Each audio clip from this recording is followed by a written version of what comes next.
Hello everyone, my name is Jennifer Moleski. This is my YouTube channel. Today we're going to do some commenting on comments. Not a million, and I'm sorry about that. As someone said to me a couple weeks ago when I didn't respond to them, they said, well, why didn't you respond to me? That's pretty rude. I said if I responded to everyone, it would be like 6 hours. They're like, yeah, that'd be okay. But really it wouldn't, right? So let's get into it first with, I'm going to read these out loud. MJ says, here's a question. There seems to be an abundance of available free information, self-esteem, ambition, entitlement, egoism, greed, and big mouth hostility among people nowadays, as well as a shortage of personal responsibility, sense of duty, tolerance, modesty, and reason. What may be some of the reasons? I have two. And I mentioned this before, and I can't remember what video. In the 70s, in the 60s, there wasn't that many TVs in living rooms, and in comparison from the 70s to now, like we're all super connected. Otherwise we couldn't do this. But in the 70s, there was a peak of, there was more televisions in family homes than ever before. Millions. At that same time, when people were, there wasn't that many channels. So the culture was very shared. And around that time, there was a boy named, I think it was Adam. I think Adam. And he was abducted and killed, okay? Which happened before. I mean, it wasn't like a spike. But for the first time ever, it was raised in the American parents' consciousness that their kid could get kidnapped and murdered.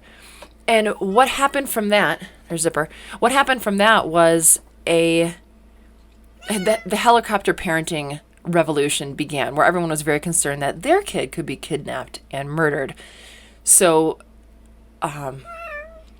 it's also when nerd culture began, and it was pretty cool to be a nerd instead of a tough guy. And I mean, I'm not saying there's anything wrong with being a nerd, but it was a very different turn. And I don't think that helps anyone be self-responsible when you're not forced into nature in the world. You're held back as long as possible until you're 18, and then you're on a protected campus. Okay, I digress from that. And then number two, I would say, because I was thinking, well, who were the parents of these people to allow themselves to become helicopter parents? What was the mentality?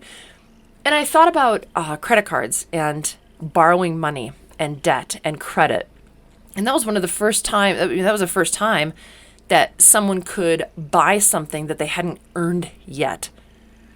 They weren't responsible monetarily for their decisions anymore, not like it used to be. So those are two of my opinions as to why it is the way it is, or was the way it is. Wait, what? Okay. Let's go into gray matters. Gray matters. We have a shortage of testosterone in the West. It's not difficult to understand why. Boys are not raised to become actual men, so why would their hormones not reflect that? And who's raising and schooling these wussified creatures? Who indeed? So I'm going to put a link up to Where's Your Masculinity, a story and synopsis kind of a book called Iron John. And in that video, I talk about how there's not any more rites of passage. And this is what he says. Also, until recently, Boy Scouts were the last resource. There's no initiation anymore. Who's raising these children? It's single women. So let's move on to the next comment. Barnabas Cossi.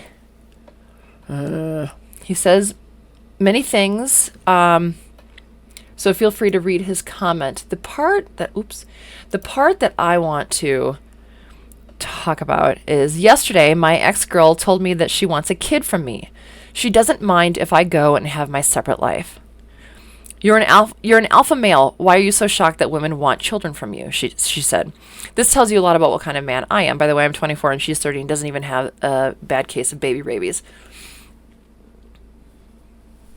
Man, please don't contribute to the creation of a child, especially from a woman who doesn't care if you're around.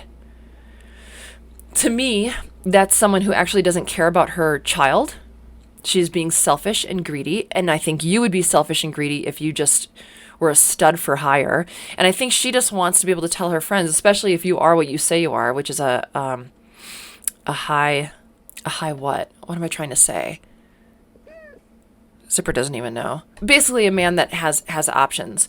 She probably just wants to tell her friends that she's pregnant with your child. Please don't do that.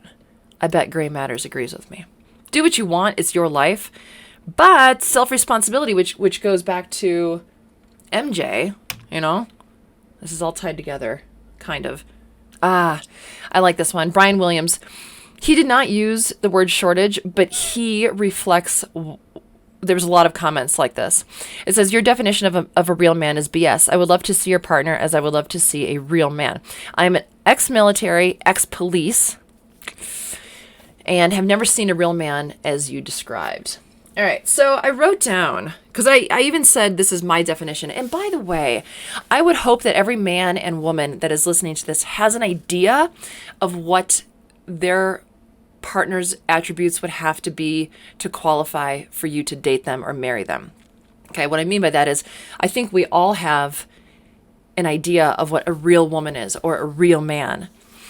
And since we live in a society where we're free to think and free to speak on it, I don't quite see the dilemma. Plus, then we would be wrong for each other, see? Because you're like, no, I'm not that, or I don't respect your definition of it. All right, so I said that it was spent time cultivating himself, strong, patient, stoic, capable, accepting.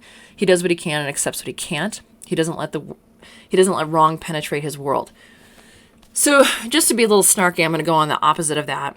And okay, so a real man has not spent time cultivating himself. He is not strong. He is weak. He is not patient. He is impatient. He is not stoic. He lets all emotions and what he can't control bother him. He is incapable. He does not accept. Wait, how do I want to say this? Accepting. He does what he can. He doesn't do what he can. And he's pissed off about what he can't. And he lets wrong penetrate his world. So maybe somewhere in the middle is right for you. And obviously, there's more to a man. I mean, come on. Men cry, and they're emotional, and they're loving, and they're nurturing, and they're sweet, and they're all the things.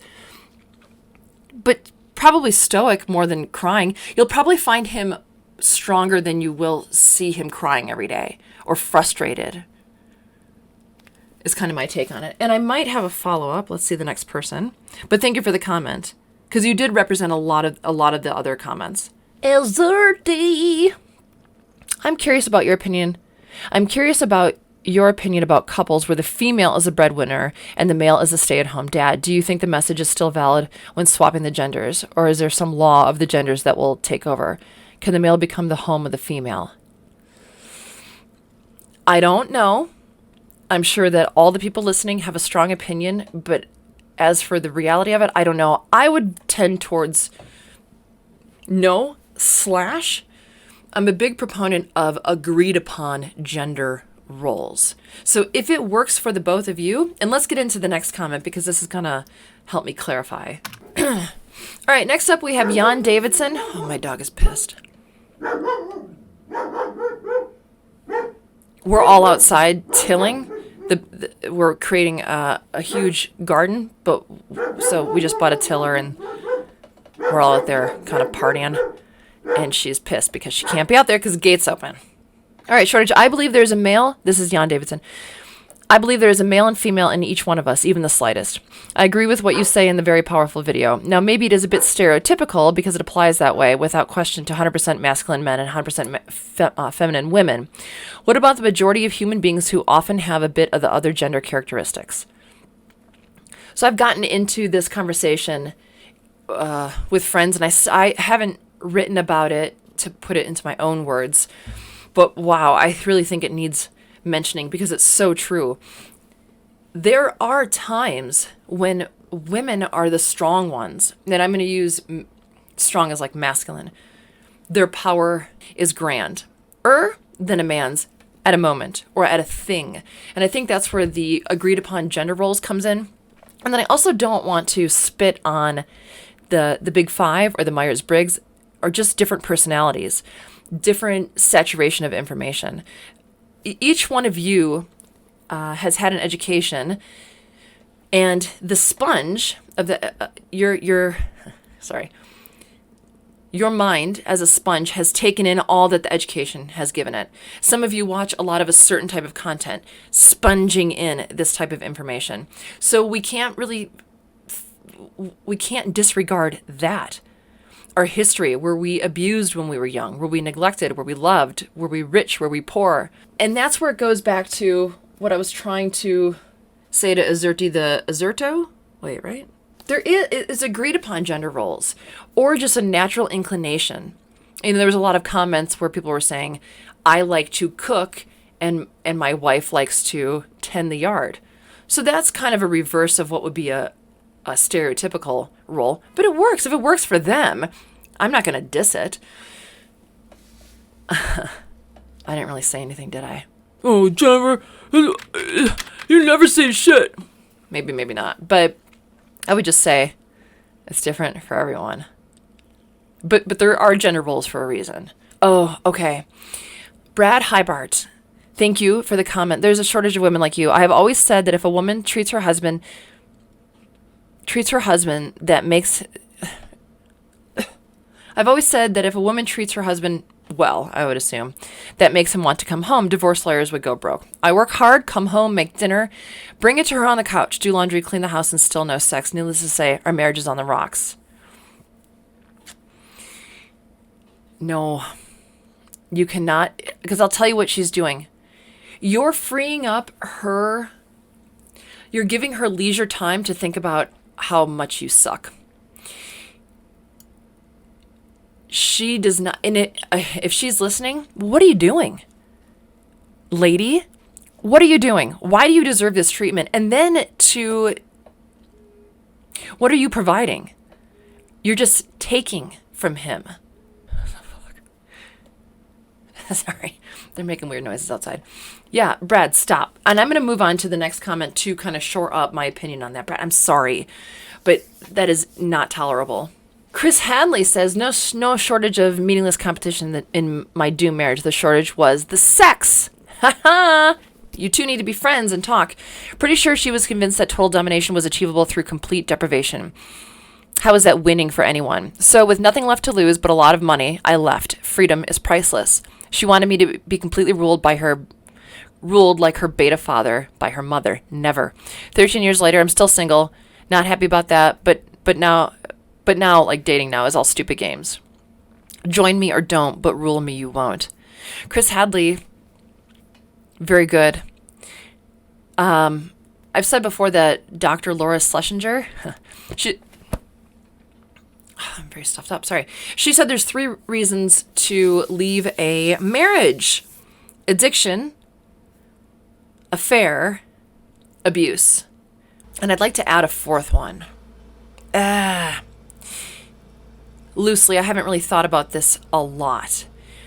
But the 4th one, I'm sure I could have it start with an A, but I can't right now, is avoidance of sex, withholding of sex. There are people that have commented that they haven't had sex in like a year and a half. I know a woman who's married, she and her husband haven't had sex in like 5 years.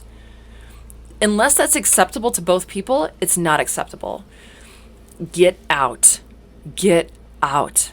I might end it here. A fucking space marine. Oh, shortage. I'd like to find a real woman, though. I feel I don't meet your criteria of a real man. Where do you lack?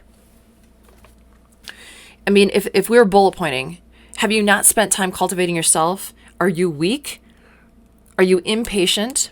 Do you let emotions rule you? Are you incapable? Or do you let wrong penetrate your world? I'd be interested to know the specific realm in which you think you lack. So my question is, should I bother trying to date anymore right now? I mean, I'm still kind of hung up on my ex. Then no. Or yes. No. I loved her more than anyone. Would have happily spent my life with her. So I'm kind of in a rough spot. Not really sure where to go from here. You will. You'll figure out where to go from here. But I don't think it's dating. If your emotional state is at a 4 right now, and all of your energy is spent on another human and trying to reconcile that relationship or its demise, you don't have anything to give. Not enough to get a woman that you would actually want. Because eventually, if you stay If you meet somebody and she accepts you and you know at your root that you haven't given her everything, all of your energy, you're not going to respect her because she settled for a man who wasn't totally with her. That's my opinion. Everyone, I think that's it. I'm going to go help till and lay some garden fabric. I'm really pumped. I have seeds going right now in the house, and yeah. So that's it. Thank you so much for tuning in. If I might go live to talk more about this. I might not. I'm just telling you what I'm thinking. So at any rate, it's funny because there's just so much overlap here, and there's so many friendships or mentorship that could happen within the comments section. Like the person who is in a sexless marriage and does everything for his wife, and then the guy who left a wife basically for that reason and is happy. Single and not loving that, but happy. I'd rather have everyone be single than be with a fucking asshole partner. Okay, everyone, enjoy your day. You know what you should do today? I know you're in quarantine, but you should go buy some seeds and like a little thing of dirt and then plant them in your house. And when it gets nice out, you can have a little baby garden, just a little. Okay, I'll see you soon. If not tomorrow, next week. All right, bye.